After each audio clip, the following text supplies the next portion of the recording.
بسم اللہ الرحمن الرحیم۔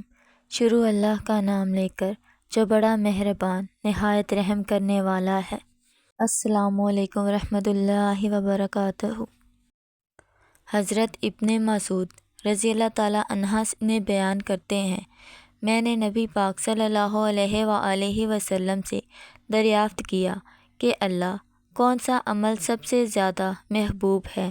آپ صلی اللہ علیہ وآلہ وسلم نے فرمایا، وقت پر نماز ادا کرنا۔ میں نے عرض کیا، پھر کون سا؟ آپ صلی اللہ علیہ وآلہ وسلم نے فرمایا، والدین سے اچھا سلوک کرنا۔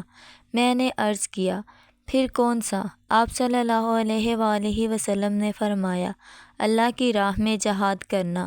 ابن مسعود بیان کرتے ہیں، آپ نے مجھے یہ باتیں بتائی، اگر میں مزید دریافت کرتا تو آپ مجھے اور زیادہ بتاتے۔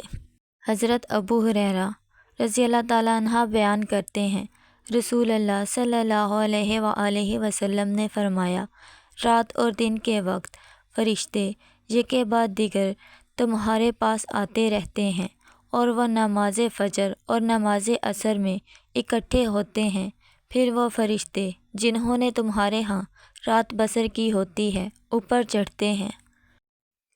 ان کا رب ان سے پوچھتا ہے، حالانکہ وہ ان کے متعلق بہتر جانتا ہے، تم نے میرے بندوں کو کس حال میں یعنی آخری عمل پر چھوڑ کر آئے ہو؟ وہ عرض کرتے ہیں، جب ہم ان کے پاس سے آئے تو وہ اس وقت نماز پڑھ رہے تھے، اور جب ان کے پاس گئے تھے تب بھی وہ نماز پڑھ رہے تھے۔ حضرت عبداللہ بن مسعود رضی اللہ تعالیٰ عنہ بیان کرتے ہیں کہ رسول اللہ صلی اللہ علیہ وآلہ وسلم نے فرمایا، ہمارا رب دو آدمیوں پر خوش ہوتا ہے، ایک وہ شخص جو اپنے نرم و گرم بستر اور اپنے چہیتوں اور اہل و عیال میں سے اٹھ کر نماز پڑھتا ہے۔ اللہ فرشتوں سے فرماتا ہے،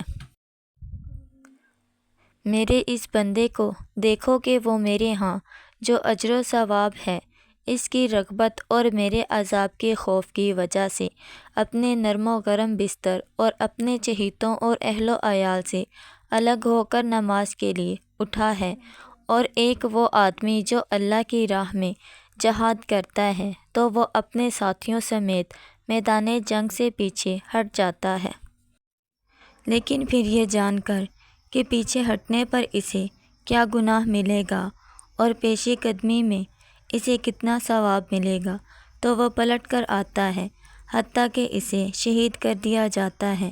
تو اللہ فرشتوں سے فرماتا ہے، میرے اس بندے کو دیکھو کہ وہ مجھ سے ملنے والے اجر و ثواب کی رغبت اور میرے عذاب کے خوف کی وجہ سے پلٹ کر آیا حتیٰ کہ اسے شہید کر دیا گیا۔